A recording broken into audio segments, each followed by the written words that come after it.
Hello, everybody, and welcome to the Car Wash Podcast Australia. My name is Stephen, and we talk about everything car wash related in the industry. Today, we are talking about tunnel washing, and joining us is someone very experienced in this field, Pat Gibellini. Let's get into it. All right, Pat Gibellini, welcome to the show. Am I saying that right? Gibellini? Yes, that's right. Gibellini with a J. Gibellini with a J. Yeah. But spelled with a G. That's correct. Very good. Yes. G for good. Welcome to the show. How are you? Good. Thank you for having me. No worries. Ever done a podcast before? No, first one. Very good. Yeah. So we'll break you in easy. We will we won't go too crazy, but we want to know a little bit about you, what you're all about, what you do, and so on. So tell us a little bit about yourself, what you do, your experience in the car wash industry. Yep. So so I've been involved in car washes about 8 years now. Had a partnership in a tunnel wash, and now I'm out on my own consulting and building and designing and developing other car washes Australia-wide and part of New Zealand. Mainly consulting and selling equipment is my main objective, and consulting. So very good. Yeah. And you do have lots of experience, I believe. Tunnel Vision is what you go under. I love that name. Yeah. So my company name is Tunnel Vision Car Wash Services. So although having knowledge of self-serves and lasers and rollovers, my expertise would be more tunnels I love the tunnel space. It's just very exciting when you see a lot of cars going through a wash very quickly. They are exciting, and if you've never seen one before, it's a pretty awesome operation when they're ran really well, especially when they're busy. You see queues of cars, but queues aren't an issue because they're just pumping them through, which is awesome to see. Correct. So you've been part of a car wash and you've owned a car wash before. Yes. And so tell us a little bit about that. And how long did you do that for? Yeah, so we had that for 5 years. I sold out mid last year, and great venture, that's for sure. A lot of learning curves, but going from the design, this is where my experience has come into learning on how to design a car wash. A few little trying to avoid errors. When I say an error, you try to do your best design, and there's always something to improve in a car wash. And the beauty about a tunnel wash, what I learned, is the flexibility in changing components or aspects of the wash to improve and get a better result at the end. Yep, because they're somewhat modular, and you can change things around in the way that they're set up and the way that you can stage them and those sorts of things. Correct. So before we get into the nitty gritty of the car wash and the operation and how we can set it all up, I want to learn a little bit about Tommy's, your involvement in Tommy's, and tell us a little bit about Tommy's and how long you've been involved with them. Yeah, so pretty much about 6.5 years with them, distributing for them in Australia and New Zealand. And they're a great one-stop package product, and you can, have a one-stop shop with them right through to a franchise, or you can just buy a RO unit or a reclaim unit off them, or some actual equipment and pumps. So they're very versatile, and they're very accommodating to me, support-wise in tunnels as well. They're Tommy tunnels. They've got great design building, very aesthetically looking buildings, beautiful buildings, very simple car washes, and they do their own R&D in-house, and which is really good because they research their own products that before they release it to the public for sale. So. And they're very well versed in the industry, and they're very innovative as well. And one thing you will notice when you do go into a Tommy's tunnel is the design. The design's quite unique, and there's an element of simplicity. Yes. And although tunnel washers can be quite complex, I love the simple design, and it looks very sleek, which is really, really cool and almost futuristic. Tommy's are an American company. Yep. How long have they been in operation for? So they're 50 years old. They just 52 years old there actually. So it started with the grandfather. He started with his single little wash, and then grew bigger and bigger as Tom and then Ryan now has gone into the franchise, and they've got about 250 franchises around America. Wow. They've just moved into Canada and France. They've got about 280 non-franchise, so equipment-only stores.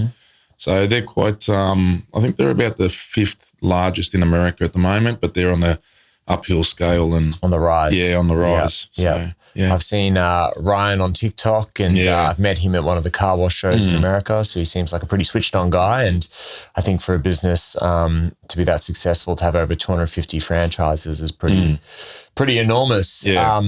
Now, for yourself, from your point of view, and from the industry's point of view, why tunnel washing? Let's get into the benefits of a tunnel wash, why you would go a tunnel wash over a, let's say, for lack of a better word, standard, in-bay automatic with self-serve setup that we sort of see.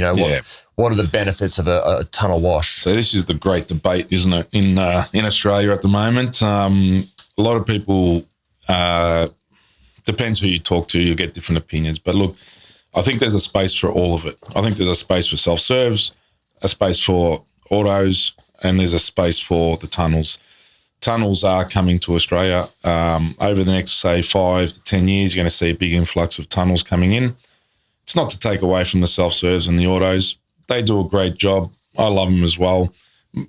Just to take a step back, my initial interest in car washes was that purely that someone would come in a self-serve, that someone would come to me, give me money, and I'd give them a broom and sponge and they'd wash their own car. So the concept of them paying me to wash their own car was, to this day, still mind boggles me because it's wrong. It's like, you pay me, I wash your car, but it's, so that concept is still, so that's how I sort of got into the industry. And, but the tunnels with the throughputs is just, that's the biggest advantage.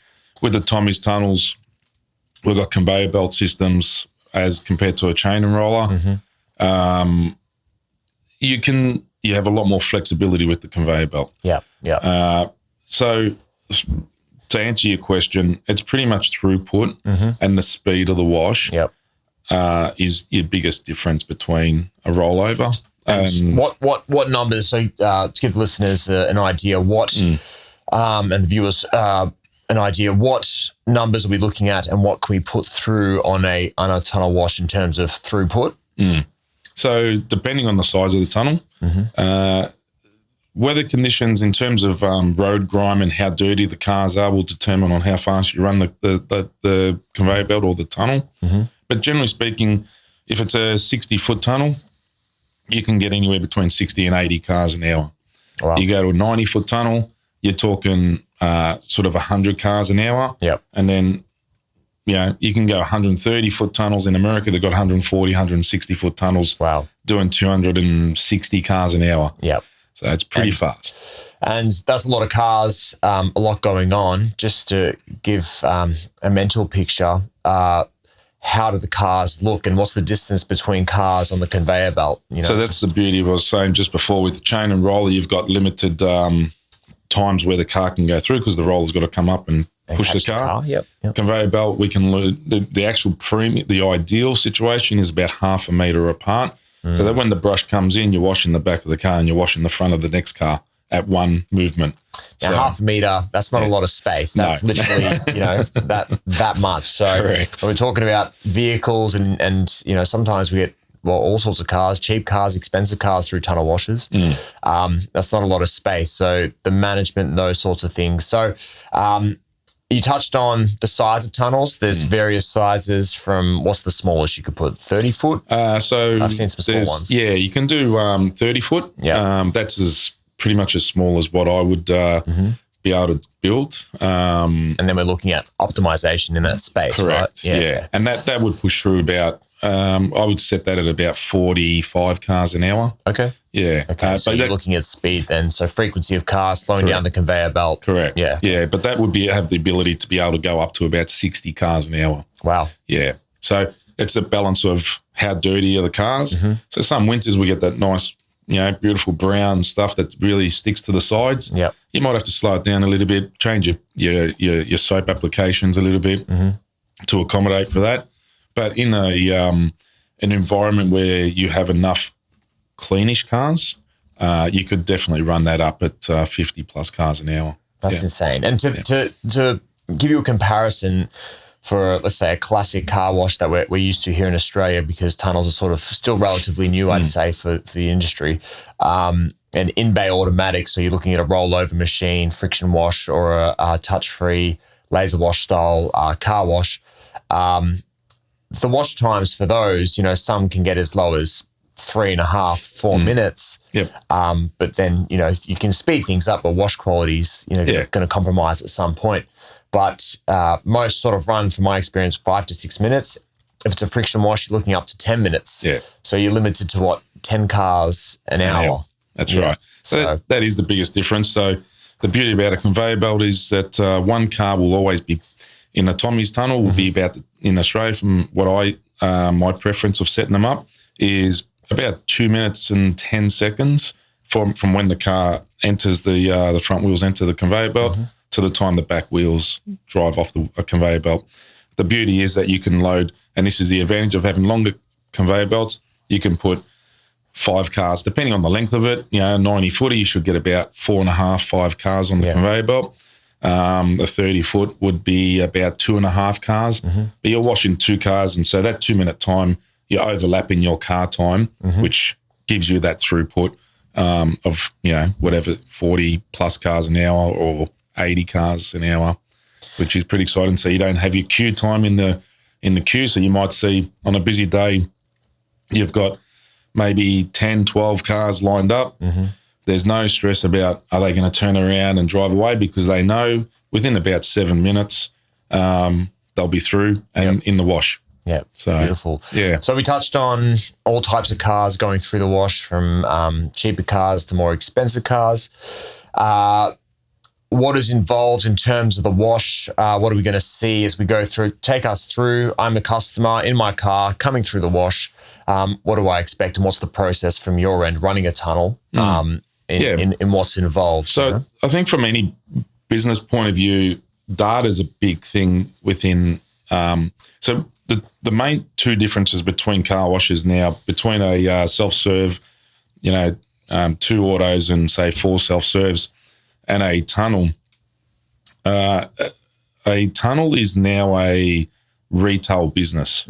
So data is so important. If, there's a lot of mums and dads, they just want their two autos, 4 self-serves.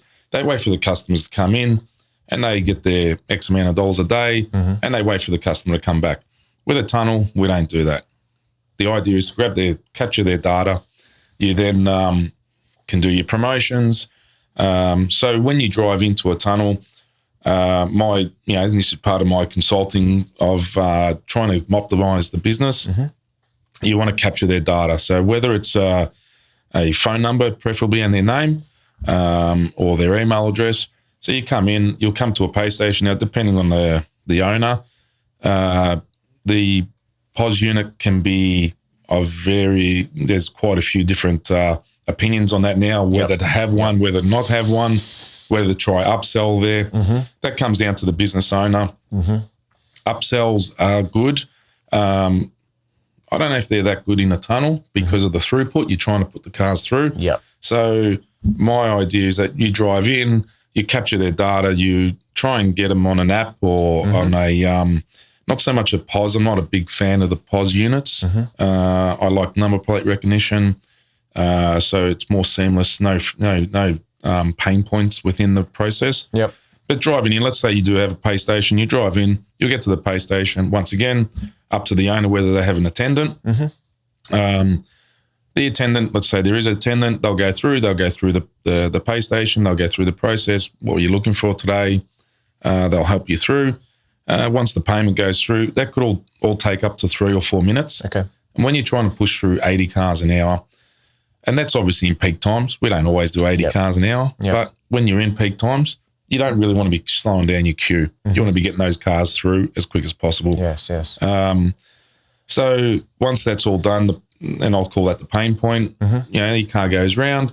Now, depending on how many cars are in front of you, you're talking probably a minute to 2 minute wait to get in. We're talking busy time. This is busy like peak Saturday, Correct. Sunny day. Correct. Yeah. Yep. You might have a 1 or 2 minute wait to get into the tunnel, and then 2 minute wash, and you're back out once you're at the other end and you drive out. Then you've got the options of your vacuums. Once again, depends on the operator whether vacuums are for free, towels, vending machine products. That's the upsell. Yep. Once again, you know, do you want a staff member out there talking to the customers, making sure everything's okay? So they're very staff heavy tunnel washers because you do need to almost over service.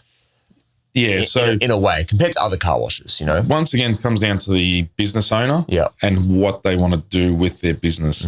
You can do the similar principle as a, say, 2 and 4 self-serve and just, you know, plod along every day and just wait for the customers to come in and not really do the sales side of it. So you can see the difference between a retail and non-retail business now. Yeah. That my idea is that, yes, all right, you need probably one to open, one to close. You might have one overlapping, and there's always something to maintain, clean. You know, vacuums need a bit of attention, maintenance, whatever. So there is a little bit more staff involved, but once again, it's a different business to your self-serve mum and dad car wash. Yeah. So. Very good. So you come around, you waited in line, and now the wash. So there's pre-cleaning involved, and now there's obviously the stigma of friction washes, damaging cars. You know, what's involved in the wash from start to finish, and the process to make sure that the car comes out sparkly clean out the other end. So once again, it doesn't really matter where you are in the car wash space. A person who doesn't wash their car for 3 months is going to struggle to clean their car. 100%. Whether it's self-serve bay, a laser, or a tunnel, there's going to be some sort of residue left. People compare car washing to a dirty dish, but it's almost as if you have a dirty dish, but you keep using that dirty dish every night for weeks before you decide to clean that dish again. How hard is that going to be cleaned? Or like a dirty pan that you've roasted in several times. So it's the wash quality comes down to the person who's actually bringing the car in. Yeah. We've all got great products. Whether you're using a particular brand or you share the brands in terms of chemical, that does have a play on the application. I think it's how it's applied to the car, how long it's on the car for.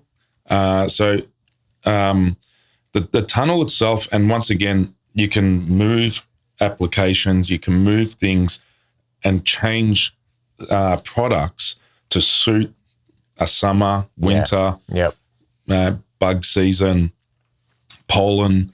So you have that flexibility of changing. How did you have it set up? So you come in, you have the pre-clean, correct. Then you hit with the pre-soak or something like that. And so depending on the car, what I would tell my staff is learn what the wash will do and what it won't do. So there's always, like I said, there's always a component that's going to miss. But before we just talk about that, I'll just talk about and we'll touch on memberships later, but if we have a person who frequently washes, you don't have to touch their car. Right. Because their car comes in, and let's say it's got like if we had to scale it and say a 3-month-old car is 10 dirty, a member will come in and their car's 1.5. Yeah. So that 1.5, the product going on the car will break that down with the blasters or the brushes or however application, wherever the dirties, and that will wash off and the car comes out. So that customer basically drives in, drives around, drives through the tunnel, drives out, and he's gone and his car's nice and clean. Yeah, they're the good ones. They're the good ones. Yeah, exactly. All right, so they're the good cars. What about the bad cars? So let's talk about the bad car. How do we get the bad car from start to finish, get it come out the other end nice and shiny? Yeah, so the bad cars is what every car wash owner's battle is really. Look, there is a little bit of element of the staff members need to have a look at the car and assess it. So most tunnels, most car washes have a bit of a pre-clean. So they'll do around the number plate or under the spoilers and the areas where the wash is going to struggle a little bit. And doesn't matter what wash you have, when it's a machine, it's never going to be perfect unless you're a frequent washer. Yeah, right. And that's the same with lasers. Lasers, if you frequently go through them, they're a maintenance wash and they will clean the car. Yes. But if you don't do it if you only wash in 3 months or 4 months or 5 months and paying $20 or $25 and expecting a $200 detail clean, it's not going to happen. It's one of the biggest battles in the industry, that education piece of educating the customer on what to expect and best practice for keeping a car clean. Yeah. It's also your staff, training your staff well to know what to do. So, correct. Yeah. So in terms of staff, that's once again goes down to the business owner on how they want to approach their customers to try and educate them on washing more frequently and how to do that. Yep. Yeah. So we pre-wash the car, give it a spray, give it a pre-soak. Yep. So do that, and then we'll just guide it forward. They put it in neutral, go through the process. They put cover wraps on the windscreen wipers, on the back sometimes. And generally speaking, it's only a certain amount of cars that do that. But my recommendation is just to tell staff to do them all. Because they just won't remember different models and makes. That's right. But generally speaking, I know which cars will have to have one on there and which ones don't. But as a general rule, it's just easier to blanket it and tell the staff put one on every car that has a rear wiper. Front wipers are fine. Drive, and then obviously wipers are off and there's a bit of a list there, but as a more frequent user, they're all pre-trained and it is a educational turning point of similar to 30 years ago when the self-serves came sort of to Australia. It was all about re-educating the consumer to say, hey, don't wash in the driveway, come and wash in our car wash. Yeah, that's true. Yeah, so we're sort of in that phase now over the next 5 or 10 years, but it's that'll change. So the car goes in. Slap it in neutral. Put it in neutral, and most people will get on their phones and have a look, or they'll look around at the colourful lights and the soap and the brushes going onto the, whether you've got a top brush or mitters going over, people do enjoy it. So technically, if I'm a chemical guy, you got to give me the recipe. What are we doing? We're putting pre-soak on. Where we use high pH, low pH, waxes, protectants, all this stuff. It's pretty simple. You always start with a high pH, and then you go to your low pH. Then you go through to your waxes, and then through to your drying agents, and that's pretty much the process. But that can be changed. Like I said before, in winter sometimes we get that real brown sort of spray on the side of the road. On the side of the car, you might want to put 2 applications of pre-soak, which gives you the ability. And in the Tommy's tunnels with the arches, you can change the arch and the application, the product. So we might get 2 pre-soaks and then we go into a soap and waxes, or you might want to put a wax on a bit earlier. Depending on the time of year, the tunnel, the length, that's pretty much the process of it. It's not, I don't really reinvent the wheel. I just move things up and down the tunnel. To get it where. Correct. And that's the cool thing, I guess, and I want to touch on this in a moment, is franchises, Tommy's, they've got 250 locations now. You're not reinventing the wheel. It's been done before. Correct. It's tried and tested. So if you do start a tunnel, you guys are experts. You know what's going on. With Tommy's too, they R&D their products in-house and then send them out. But the other thing is it just doesn't stop at the car wash. It's the marketing, it's the support, it's the Instagram posts and how to market it, where to market it, who to market it to. It's branding and creating a brand. So when you buy into that brand, you're supported. So once again, full retail business, not well, that's right. That's running a business, any business, I guess, in 2026 or in this day and age. It's all about branding. And because people want to trust a product. And they want to. So the other big thing with is convenience. We're in a convenience world now. We're in a time-poor world. Correct. We want things on demand. Exactly. So Tommy's in America, what they're pushing through now with their world model, which is a 60-foot tunnel. There's actually no pay station. You get on the phone, you register your details, your credit card's linked in there, you can pay per use. So when you drive in, the number plate recognition recognises you. It'll charge your card, the boom gate will open, you'll drive around, drive in, drive out, and in about a 4.5 minute process, you are washed, back out on the road, and you haven't picked up your phone, Yeah. you haven't tapped the card, you haven't tapped the screen, you haven't had to wait, nothing. The technology is amazing. It's really cool. There's sensors, number plate recognition, all these things. Yeah. We're in a AI world of artificial intelligence, and it's just getting smarter and smarter and becoming more efficient. And I guess that's the word. And that's all about throughput. The more efficient, the more customers you can get, the more you can put through, which is awesome. Yeah. But then also that's paired with the membership model. So this is a big talking point in the industry at the moment. Memberships, especially traditional car washes with in-bay automatics and self-serves. How do I create a wash club for my customer? What's the most value? Do I just want spot purchases where they buy on the spot, or do I want a membership to get the guaranteed income, but also have the reoccurring, have them coming back and providing a service for them that they can buy into the membership model is becoming more and more popular. I think tunnels work on the membership model really well. Yeah. But tell us a little bit about that. Yeah, look, I'm a big believer of membership models.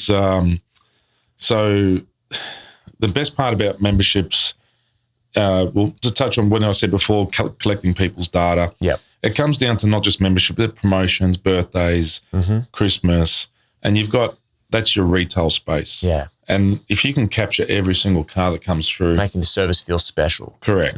And the membership, the best parts about it is that you have a daily recurring amount. Every morning before you open the gate, you're getting paid X amount of dollars because you have X amount of customers, members that are getting charged every month. And my idea is to encourage them to use it. And unlike a gym membership where the classic is, sign them up for 12 months and they use it 4 or 5 times slowly in 1 month. The next month's 2 times, the third month's 1 month, and then 1 time, and then they don't use it at all. I'm a bit the opposite, and I encourage the business owners to actually send out emails saying, hey, come and wash your car, because our best salespeople are our members. And what you'll find is at a certain point when you're climbing up in memberships, it'll get to a certain point where everyone talks. They won't believe me as a salesperson, but you're a customer of mine, and you tell your brother and your sister and your cousin, word of mouth is where it spikes, because you're the consumer where I'm the salesperson. So between having on a rainy day, it'll flatten out your curve of revenue. Yes. Yep. And if you can get your membership base to a point where it covers your expenses, you open your gates and you're covered. Yeah. You've got enough money to pay those wages today, the rent, the water, the whatever else, right through. And then the rainy day fund. Correct. Yeah, the rainy day fund, exactly. Because you still want to have in a tunnel, you still got cleaning to do, you still got maintenance to do. So on those rainy days, you have your rainy day program, but you're still covered because you still got a income that morning. Yeah. Yeah. Something I do want to touch on is environmental. So, you've got reclaim systems. They're quite efficient in both the throughput, but also in usage, and they're quite low cost in terms of, not low cost, but they're efficient in saving water, reusing water, recycling water, chemical usage, these sorts of things. So So the chemical supply is fresh water. Some of the rinse arches are fresh water, but most of it is reclaimed water. That's on demand. The system that Tommy's have is an on-demand system, so you're not storing water. You don't have bacteria issues or anything like that. Less tanks, less infrastructure. But probably about anywhere from 50 to 60% is recycled. Wow. Yeah. That's a lot. Yeah. That's taken into account where you have, sprayers underneath the conveyor belt to give them longevity. So that's all recycled water. And then anything sort of pretty much door handles down is recycled water. Yep. Except for probably your last 1 or 2 rinses. Yeah. Yeah. So, and then obviously we finish with, do you run spot free with your waxes as well? Correct. So, you run spot free in the wax, and so it's very clean water. And then you rinse with spot free. Yeah. Yes. So it's pure spot free. There's no product in there, but you can run that's treated through a reverse osmosis system. Osmosis. Yep. Yeah, correct. And then that's all the wastewater is used through the reclaim as well. Yep. So we're not wasting that straight down the drain. And that obviously helps the dry, because drying is one of the hardest things in the industry. We've got to get away from the word drying, because blowers blow the water but don't necessarily dry them. But I see some cars come out of some tunnels really dry, really, and that's part of the process. I think it's from my experiences and my thoughts in terms of drying a car, it's not about the blowers. It's actually about the product going on there and doing its job and being able to break that water off before it gets to the blowers. And the blowers are just an enhancement of the drying agents and the waxes that are put onto the car. Just little things like giving it enough time for gravity to do its thing to pull the water off, Simple as before that. it even gets to the blowers, and blower position, all that sort of stuff. But you told me that a satisfactory results, you're looking at sort of handle down or handle above. Everything from handle above. Correct. Obviously, given the vehicle, because you've got visors on the windows and these sorts of things. Yeah, so the blowers are a real hit and miss. And so from my experiences, you can set them up for a small car and get a really good dry on them. And then Toyota Prado comes through or a Toyota Hiace, roof racks, and you'll get water just splashing, around, and, you've got the window dry, but then that little bit of water holding underneath that roof rack gets thrown and goes over the windscreen, and all of a sudden you've got all these dots, which is RO water and will dry clean, but not a good look from when the car's driving out. Coming out. There's quite a few variables in terms of drying a car. And once again, it comes down to how you set the tunnel up, drip time, things like that, the product, where you put the product on, how long it's on for. So there is a bit of a science and chemistry, as you've tested a lot of chemical, a lot of methods and processes and adjusting things, and you can spend hours and hours and hours. Yeah, but correct. We obsess over it, but that's why we love it. So it's a balance between nice to wash cars, good equipment and good product, and the good setup. Yes. So there's no point just throwing it all in and saying, make it work. You can't just put one product in on badly set up equipment, poorly set up equipment, which we've come across before. Yeah, exactly. And it's not a matter of just buying a machine, putting it in, and putting some product, water and soap and whatever else on there and wax, and then saying, why isn't it coming out dry? That's right. There's a science to it all. 100%. Yep. Now, we've covered a lot, but is there anything you'd like to talk about before we move into something else? I'm all right. You think you've covered a lot of bases? Yeah. Can we do a little quick fire question round before we wrap this up? You're scaring me. No. There's nothing too scary in here. Okay. All right. Question one, what's your favourite all-time car? You're a car enthusiast. You love cars. What's your favourite all-time car? I do. Well, I got a few favourites. I love the old American muscle cars. I'm a bit of a old school non-turbo. You have a Charger? Challenger. Challenger, sorry. 1971 Challenger. Yeah. So that's my little pride and joy that at the moment just... what colour? Orange. Oof. Yeah, hemi orange. So changing the motor in that, and can never have enough horsepower. So a bit of a hobby. Yeah, but I do like Maseratis, Ferraris. American Muscle is probably the top. Yeah, I like them. So, very good. Yeah. What is your favourite car to wash, or easiest car to wash? Brand-wise, Mazdas. Very simple shape and easy to wash, as in the machine can wash and get into all the spots. The front grille and the lights have got a few little spots that are a bit, tricky? A bit tricky. But Mazdas are sleek. But as an overall car, the Mazdas are a great car. Mazda 3 is probably the pick out of them all. But yeah, Mazdas. Whenever anyone mentions Mazda, I just always picture one. If one's driving towards you and the sun's behind you, you always get that sparkle, the rainbow sparkle off the badge. Yeah, I don't know if that's by design, but it's pretty cool. But sparkles even more when it comes out of a tunnel wash, I assume, or a good tunnel wash. Yes. What is the hardest car to wash? I'd have to say the Jeep Cherokee, the boxy things, and any car with a spare wheel on the back tailgate. Yep. Absolutely hate them. Pain. Very, very hard to wash. Very hard. Worst car ever you've washed? The worst that you just saw and you just didn't want to. You've turned cars away, haven't you? Yeah. So in that aspect, if they're caked with mud, like we've had 4-wheel drives come in, with like 2 inches of mud on them, and we haven't had the chance to get to them at the pay station, but they drove in, and I'd say, sorry fellas, here's your money back. I said, I can't wash this. And they'd have the smart ass comment, what? Well, aren't you a car wash?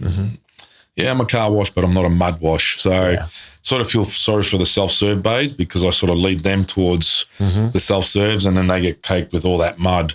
But just the muddy cars, like as in the ones that come off the hills, and or I had an excavator come through once, and it's like, no, we don't wash excavators, mate. Sorry. So that was a bit difficult, because we had to reverse him out because he didn't fit under the awning and everything. So excavators are a nightmare for any car wash. I think. Correct. All right.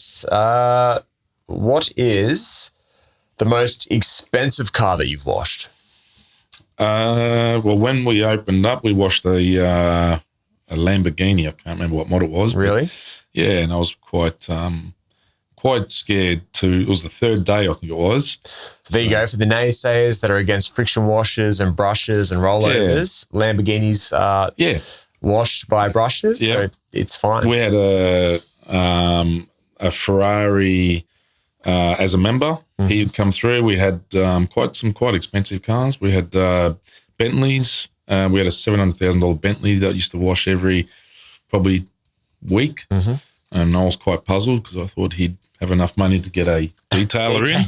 But he loved our wash, and he was confident. Though. That's the thing. People look forward to going and doing it. And, with the lights, the soaps. And, we had a lot of high-end cars, all the 200,000, 300 Land Rovers, Mercedes, Beamers. We had a lot of them.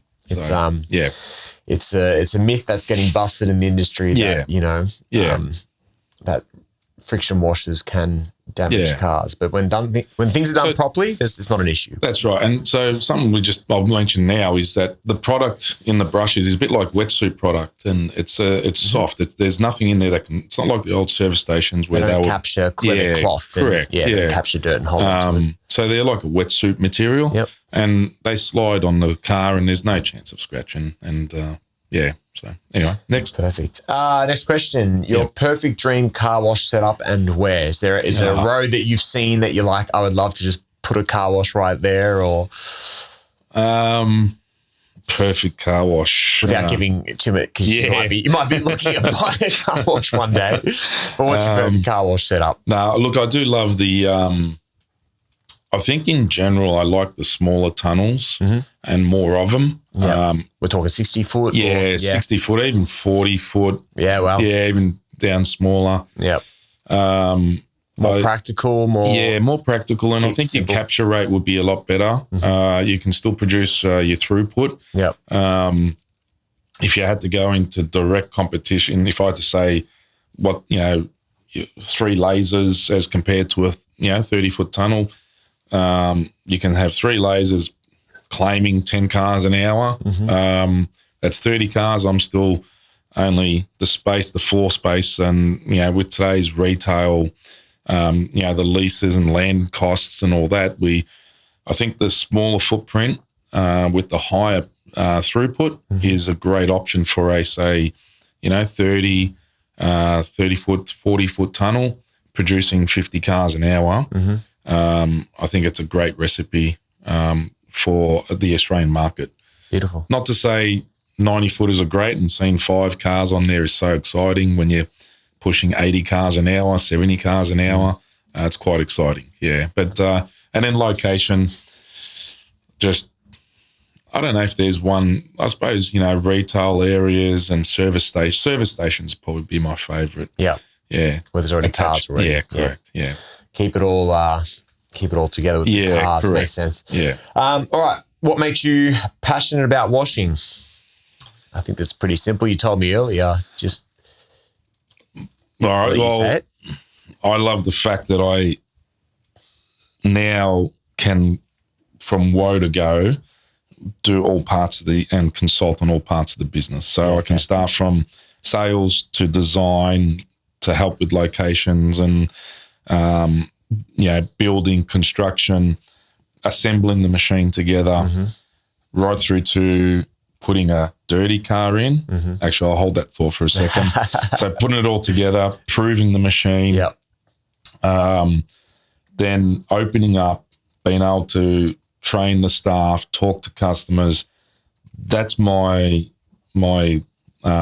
forte. That's your why you do it. Yeah, that's why you enjoy correct. And then the biggest thing is when you commission a machine and you turn on the conveyor belt for the first time, it's like it comes alive. So open these containers up and you got 1,000 piece jigsaw puzzle set. Yeah. And then it's like, it's really good that I pull a piece out and I go, rightio, this has got to go there because I know that I've got to assemble it in this part of the wash.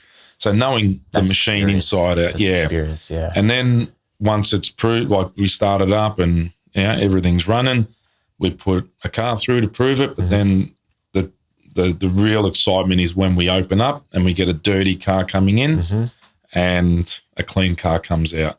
So all that effort of sales, design, building, construction, to be able to say, you know what, I can go home now and this wash is now having dirty cars drive in and clean cars driving out.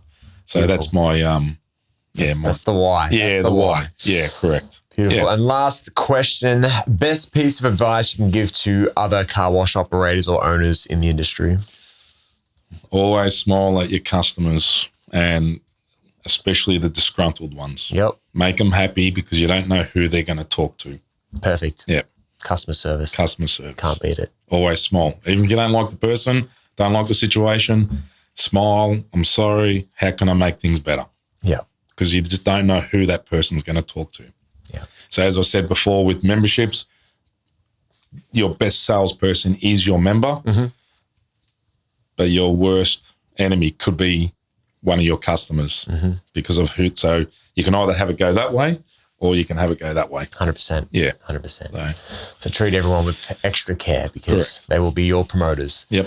And I did say last question, but I've got one more. How do people get in contact with you? What is the best way for those that are listening? So for those that are watching, we'll put it on the screen somewhere and then in the description. Yeah. So Tunnel Vision Car Wash Services is my company.